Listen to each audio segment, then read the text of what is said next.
이제 계속해서 사무엘의 출생 2번이 되겠습니다. 사무엘의 출생은 사무엘의 가계를 길게 소개하는 것으로 시작이 되고 있는데요. 사무엘의 아버지가 엘가나라는 사람이고 그가 어디에서 살았는지 그의 조상들이 누구인지라고 하는 것을 이제 설명하는 것으로 시작이 됩니다. 그런데 거기 저의 시선을 사로잡았던 한 중요한 대목은 그 사무엘이 그 사무엘의 아버지가 에브라임 사람이다라고 하는 대목입니다. 에브라임 사람 어떻게 묵상을 해야 될까 하는 생각을 좀 해볼 필요가 있는데 이 책의 저자가 말하고 있는 것은 아니고요. 제가 좀 보충을 좀 하고 싶은 대목인데요. 에브라임 사람 엘가나 우리가 성경을 이렇게 허투루 읽어서는 안 되고 그 안에 있는 지명이랄까 사람 이름이랄까 단서들을 다 잘 살펴보아야만 하기 때문에 에브라임 사람이라고 하는 말이 주는 뉘앙스가 무엇일까 하는 것들을 생각해 보면 좋겠는데요. 1장 1절과 2절에 에브라임 사람이라고 하고 이제 2절에 바로 들어가 보면 한나가 소개되어져 있는데 자식이 없었다 이렇게 되고 있는 것을 봅니다. 이것이 힌트가 되겠는데요. 자식이 없다라고 하는 것이 굉장히 중요한 부분인데요. 황폐했다는 뜻이죠. 소망이 없다라는 말이 되겠는데요. 그런 말을 하는 이유가 있을 것입니다. 한 부림의 여성을 소개하려고 하는 것도 있겠습니다만은 제가 지난 시간에도 함께 여러분들과 함께 나눴습니다. 그 나눈 것처럼 그게 한 개인의 부림의 이야기로 국한될 문제가 아닌 것을 오늘도 이제 이 책의 저자도 이야기합니다만은 그러니까 결국 민족의 상태를 축소판으로 한나를 통해서 투영하고 있는 것이다. 그렇게 볼 필요가 있겠습니다. 그렇다고 한다면 에브라임이라는 말은 조금 좀 부정적인 의미일 수 있겠다라는 생각을 우리는 하게 되는 것이고 거기서부터 이제 성경을 통해서 한번 상상력을 발휘해 보는 것인데요. 지금 이 시대가 어떤 시대인고 하니 사무엘이 등장하던 시대는 아까도 말씀드렸지만 사사시대 말기라고 말할 수 있겠습니다. 사사시대 말기를 잘 다루고 있는 책은 사사시대를 다루고 있는 책, 특별히 말기의 사람들이 어떤 정신으로 살았는지를 말해주는 책이 사사기죠, 사사기. 그 사사기를 통해서 우리가 좀 확인을 해 볼 필요가 있는 대목은 흥미롭게도요. 사사기 안에는 에브라임이라는 말이 굉장히 중요한 적재적소에 등장을 하고 있는 것이에요. 특별히 대표적인 것이 사사기는 두 개의 서론과 두 개의 결론을 갖고 있는데요. 두 개의 결론의 시작점은 미가 집의 이제 타락상을 다루고 또 한 제사장이 첩을 얻어서 그 첩이 친정으로 가서 그 첩을 데리고 오는 과정에서 벌어졌던 그런 12토막 살인사건의 이야기들이 이 결론을 포진하고 있는데요. 모두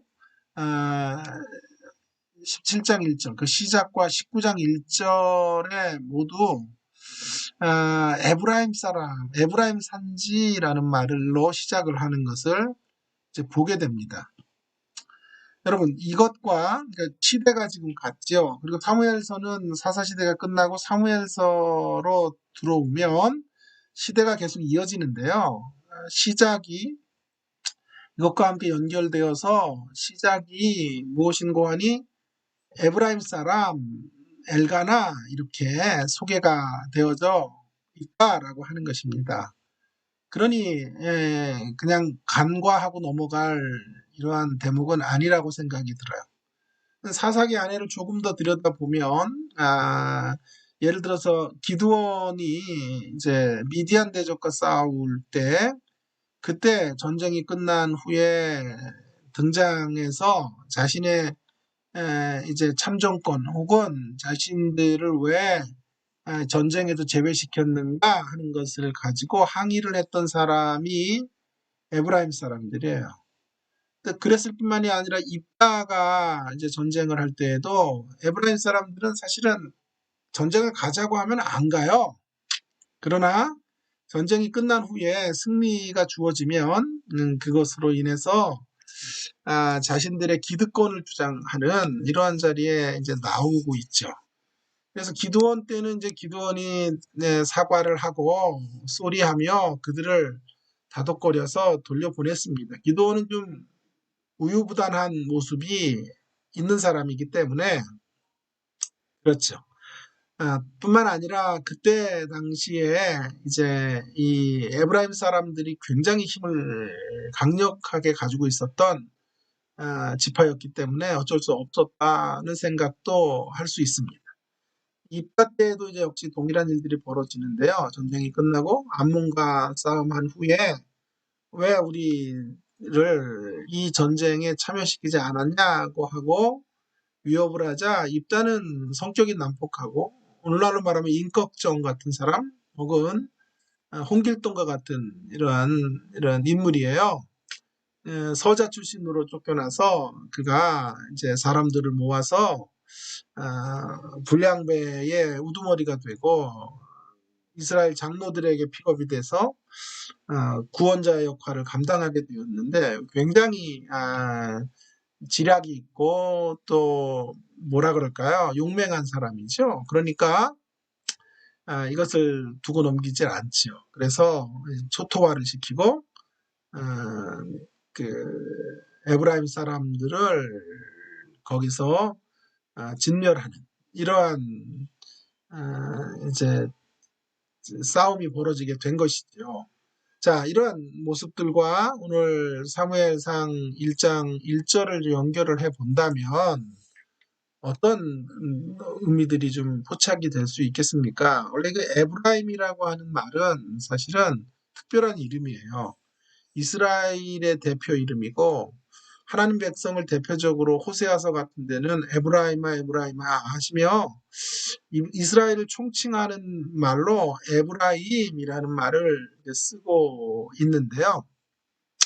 사사기의 결론과 사무엘서의 시작에서 에브라임은 매우 부정적인 시각으로 쓰여지고 있다고요. 한마디로 자신들의 이름을 내는 그것을 원하는 사람들. 자, 그래서 반복적으로 사사기를 통해서 공명되는 메시지는 이름을 내려고 하지 말고 결국 이름값을 해라 이런 얘기를 좀 하고 싶은 것이 아닐까요? 지금 사무엘서로 오면 왜 그럼 이스라엘은 이렇게 황폐해졌는가? 샬롬의 땅에 들어와서 그 샬롬을 누리지 못하고 샬롬 반대편에 있는 엔샬롬 교향국, 그러니까 샬롬이 없는 상태로 그렇게 살아가는 슬픈 역사를 만들어갈 수밖에 없었는가 하는 것들을 이제 말하고 싶은 거죠. 에브라임의 문제이다라고 하는 거죠. 에브라임의 문제가 뭡니까? 에브라임의 문제는 이름을 내려고만 해요. 이름값을 해야 되는데 에브라임이라는 이름값으로 살자. 이스라엘이 갖고 있는 특권과 이런 것들을 주장하지만 이스라엘의 책임과 의무를 다하지는 않고 있는 거죠. 자, 이것이 약속의 땅, 하나님이 선물로 허락하신 가나안에서 그들이 대적들의 올무 가운데 가시와 엉겅 길을 내고 그렇게 힘든 날들을 살아갈 수밖에 없는 이유가 되겠습니다. 그것이 마치 불임하는 여성의 모습과도 같다라고 성경이 말하고 싶은 거죠. 그래서 그와 짝을 이루기 위해서 에브라임 사람 엘가나라고 표현하고 있는 것이 아닌가 하는 상상을 해보게 됩니다. 그러면 에브라임이 마땅히 드려야 될 이름값은 뭘까? 드러내야 될 이름값은 무엇일까요? 거룩한 여호와의 군대, 여호와의 군대다운 거룩한 군대. 그죠? 아, 어떤 육신적인 군사력을 동반한 그런 군대가 아니라 거룩한 군대예요, 거룩한. 하나님의 이름과 영광을 드러내는 거룩한 여호와의 군대로 서기를 하나님 원하셨죠.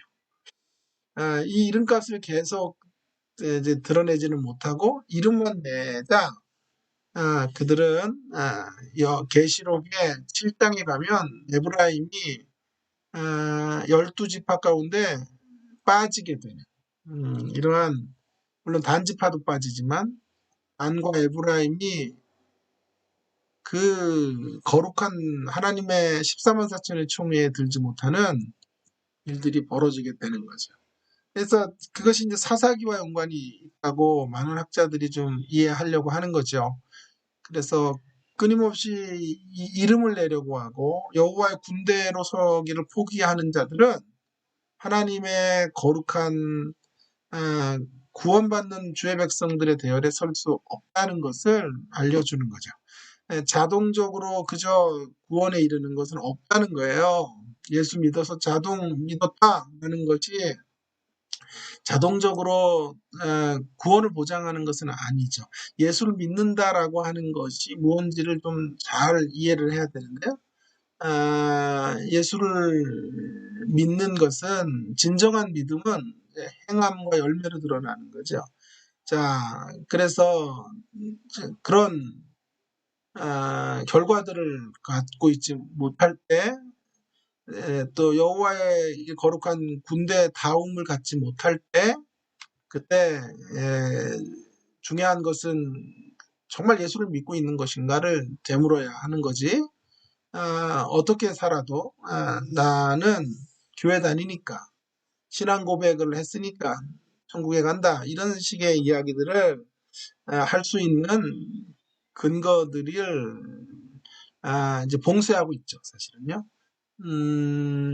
그래서 결국 구원받은 자들은 아, 반드시 여호와의 군대로 서서 여호와의 뜻을 준행하는 자들이 되어야 할 것을 경종하는.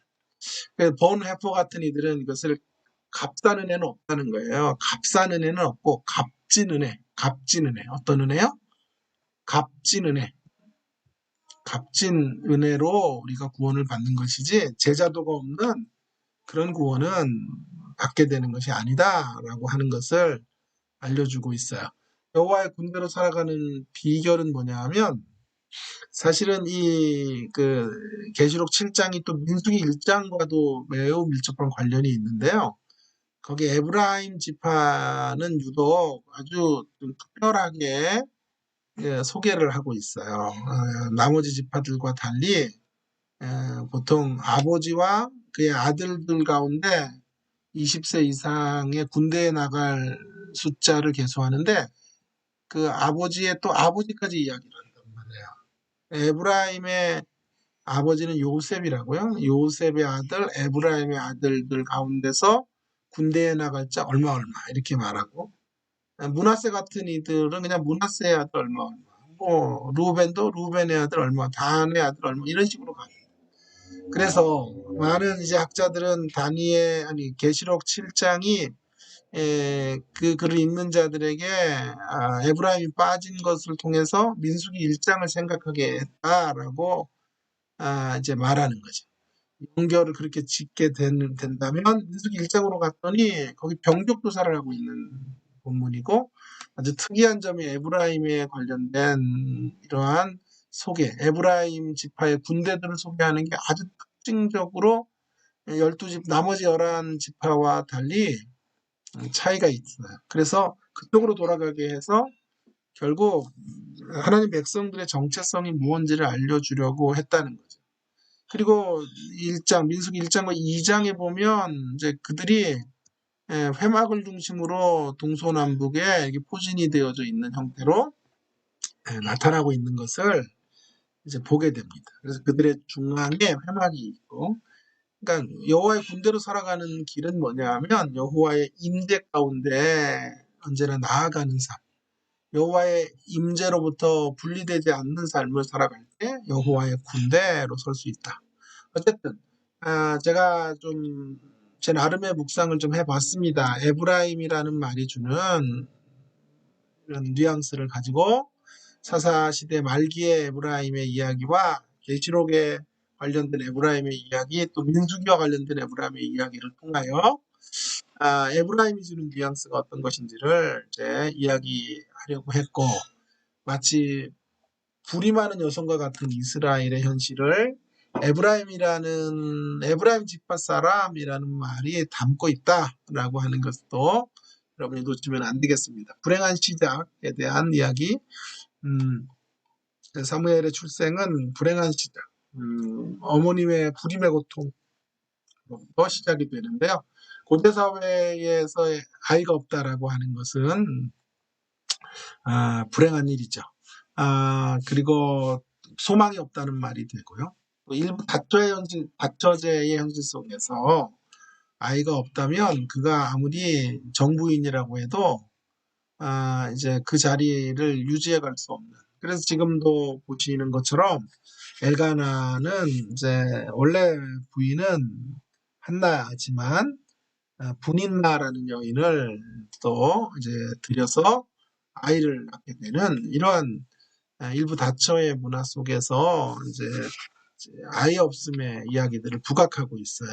6절과 7절에는 이제 하나님이 그 한나의 태를 닫으신 것으로 6절에서 이야기하고 7절에서는 이제 그 매년마다 한나가 성소에 기도하러 올라갈 때, 이 제사를 드리러 갈 때마다 분인나가 또 격동을 시키는 거예요. 그런 이야기들을 하는 것을 통해서 이런 문제가 그냥 사회적이고 어떤 상황적인 애가 없음으로 갖는 한 여성의 비애 정도가 아니라 영적인 문제로 취급하고 있는. 그러니까 영적인 문제로 누가 취급한다는 말이냐 하면 분인나 같은 이들이 그 시대 사람들이 한나를 보면서 네가 하나님과의 관계가 정상적이지 않기 때문에 애가 없어, 이런 식으로 이제 그를 한나를 바라보기 때문에 한나의 고통이 이중적이었고 더 심각한 고통의 자리에 있을 수밖에 없었다라고 하는, 실상은 하나님이 받으신 거거든요. 하나님이 뜻이 계셔서 받으신 것이고 하나님의 계획들을 이루어가기 위한 방편으로 그래서 그녀로 기도하게 하시고 또 기도를 통해서 하나님의 역사를 경험케 하심으로 이런 황폐한 땅을 고치는 길이 뭔지 하는 것들을 이제 알려주시고자 하셨던 하나님의 어마어마한 계획이 있어서 잠시 그녀의 태를 닫으신 건데, 인생들은 이제 그런 것들을 가지고 자신들의 좁은 신학적 안목이나 인과응보의 어떤 가치들을 가지고 이것을 평가하고 정죄하는 쪽으로 쓰여지게 된 것이죠. 그래서 한나 사무엘의 출생 이야기는 한나의 이런 절망적인 상태와 함께 시작하고, 이것은 그저 한 개인의 이야기가 아니라 그 당시에 이스라엘의 형편을 생각나게 하는 것이죠. 이스라엘의 형편이 어떠했다는 거죠? 불이 많은 여성과도 같은 그런 이스라엘의 상태를 말하고 있는 것이에요. 불이 많은 여성과 같이 이스라엘에게는 그 소망이 없고 황폐해진 상황 속에 그들이 삶을 영위할 수밖에 없었다라고 하는 것이죠. 그 당시에 영적인 황폐함이 어느 정도였는지를 엘리의 두 아들의 이야기들을 통해 말해주고 있어요.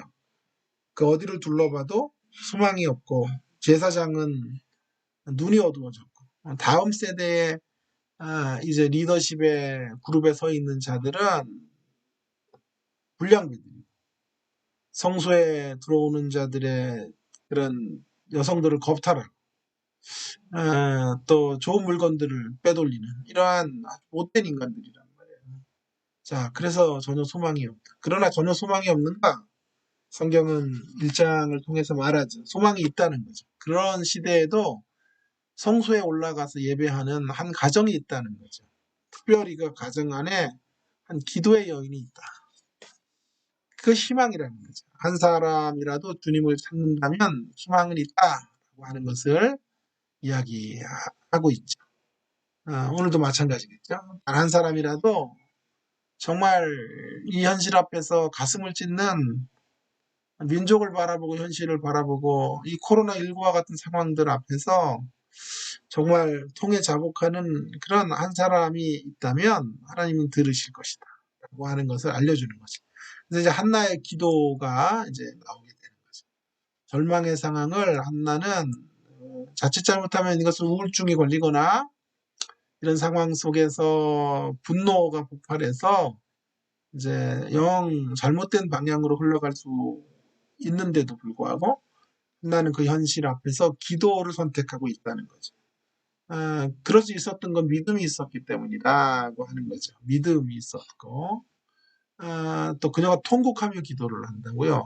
그래서 통곡할 수 있는 대상자에게 통곡할 수 있다는 것은 인격적인 분으로 그분을 영접하고 있다라고 하는 것이고, 뿐만 아니라 한나의 기도는 나를 기억하소서 이렇게 하나님 앞에 호소를 하는 것을 보면 이미 하나님과 그가 하나님의 딸이라고 하는 분명한 확신을 가지고 있는 기도였다는 거죠.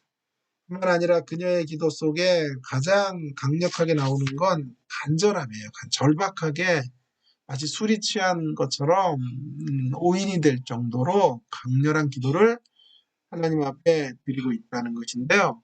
저는 아까도 말했습니다마는 모든 기도는 한마디로 정리하면 응답받는 기도는 기도가 피조물의 존재 방식이라 그랬어요. 피조물의 존재 방식이 기도기 때문에 그 존재 방식을 따라 나가는 거죠. 피조물의 존재 방식은 의존이죠. 철저하게 하나님을 의존하는 것이죠. 절박한 의존. 그래서 기도는 내가 영적으로 거지인 것을 인정하고 고백하는 것에서부터 시작이 되는 것이죠. 그래서 그 거지 같은 인생이 그 어떤 도움도 자원이 없어요. 우리에게는 자원이 부족해요. 우리의 자원으로 우리가 이 땅을 살아갈 수 없어요. 그래서 풍성한 자원을 갖고 계신 하나님 앞에 나아가서 구걸하는 행위예요. 그것이 바로 피조물이 존재하는 방식. 그래서 하나님께서 우리를 이 땅에 보내시면서 바로 이런 방식으로 살다 오너라고 하셨고, 그래서 기도를 쓰도록 하신 거죠. 우리의 믿음과 기도를 사용해서 문제를 해치고 나가는 그러한 인생들이 되고, 거기서 하나님을 누리는 삶들을 살다가 주께서 부르시는 때에 주님의 품에 안기도록 하나님 디자인하신 거죠. 그래서 우리는 모든 기도는 바로 이러한 면에서 절박함을 동반해야 되는 거죠. 그 사도행전의 12장에 가면 여러분 아시는 것처럼 베드로가 옥에 갇히죠. 옥에 갇혀서 이제 교회가 기도를 한다고요. 교회가 기도를 하는데 기도하는 중에 하나님이 응답을 하셨죠. 그래서 베드로가 옥에서 나오고 이제 그들이 기도하는 처소로 가서 문을 두드리는데 로데라는 여인이 여자아이가 베드로의 음성을 듣고 들어가서 이제 베드로가 나왔다고 하니까 미쳤다. 여러분 저는 이제 응답받는 기도의 조건은 영순위는 첫 번째 가장 중요한 조건은 기도가 될 거라는 확신으로 의심 없는 기도. 흔히 이제 그렇게 얘기를 하는데 그 본문에서 보면 그게 좀 말이 안 되죠. 의심하고 있었잖아요. 어릴 때 제가 순복음교회에서 신앙생활을 했는데요. 기도를 무척 강조를 하는 교파죠. 그래서 내게 능력 주시는 자 안에서 모든 거 가능하다. 모든 거에 동그라미 치라 그러고 기도하면 이루어진다. 이렇게 했어요. 그래서 이제 예를 들어서 뭐 가장 큰 집 같은 거 지나가다가 찍고 마음으로 저 집이 내 집이다 내 집이다 잠들기 전에 5분씩 그렇게 염원하고 또 말로 고백하면 어느 날 내 집이 된다. 뭐 이런 신앙을 가르쳤어요. 그래서 제가 그때 삼형제인데 저희 집이 제 방에 하나 없어서 늘 이리 치이고 저리 치이는 게 너무 싫었죠. 그래서 하나님 내 방을 주십시오 하고 그 집을 찍어서 기도를 했는데 잘 안 되더라고요. 그 제일 큰 집으로 이사 가기는커녕 늘 새방 전세살이 그거 단칸방 같은데 이렇게 아버지가 사시는 거예요. 그래가지고 전사님에게 된 데들이 왜 안 되냐 그랬더니 늘 그때마다 하시는 말이 너 의심했지 그러는 거예요. 아니 젠장 의심하지 않고 기도하는 사람이 어디 있어요? 될까 안 될까 걱정할. 그래서 맨날 이제 기도할 때마다 사투를 벌리는 거야. 하나님 의심이 찾아오면 이건 내 의심이 아니라 내 속에 있는 사단이란 놈이 들어와서 생각하는 생각이지 저와는 이거는 생각이 다른 것입니다. 저는 의심이 없습니다. 없습니다. 없습니다. 하고 하면 이상하게 더 큰 의심이 밀려오는 거예요. 여러분, 응답받는 기도의 조건이 가장 중요한 게 뭘까요? 의심하는 것, 의심이 없는 것, 의심하지 않는다면 제일 좋죠. 그러나 믿음의 사람들도 다 의심한다. 초대교회가 하나님을 의심한 건 아니에요. 그러나 하나님이 어떤 방식으로 이끌어 가실지는 의심이 되는 거예요. 이렇게 빨리 기도하자마자 바로 역사가 이루어지리라고 생각하지도 못했던 거예요. 그런 면에서 피조물들은 의심할 수밖에 없어요. 그래서 제가 생각하는 기도의 응답의 조건은 제일 먼저 절박함이에요. 절박함을 가지고 하나님 살려주시지 않으면, 하나님 돌아봐 주시지 않으면 그 어디로도 피할 수가 없습니다. 항복하는. 기도는 항복이라고요. 내 자원으로 내가 내 인생을 꾸려갈 수 없기에 하나님의 하나님 되심 앞에 손을 들고 도움을 요청하는 항복으로의 기도.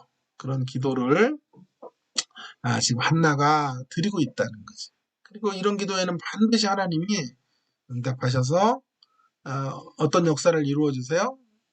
결과로 그녀의 얼굴이 환하게 밝아지고 마음이 밝으니까 얼굴도 밝고 응답이 이루어지니까 해같이 빛나는 얼굴이 되었겠죠. 그리고 기도 응답 후에도 동일한 마음으로 하나님을 숨기고 서운한 것들을 반드시 지키는 그런 여인의 모습으로 나아가게 되고 그로 인해서 구하여 얻은 자 사무엘이 등장하게 되는 것이죠.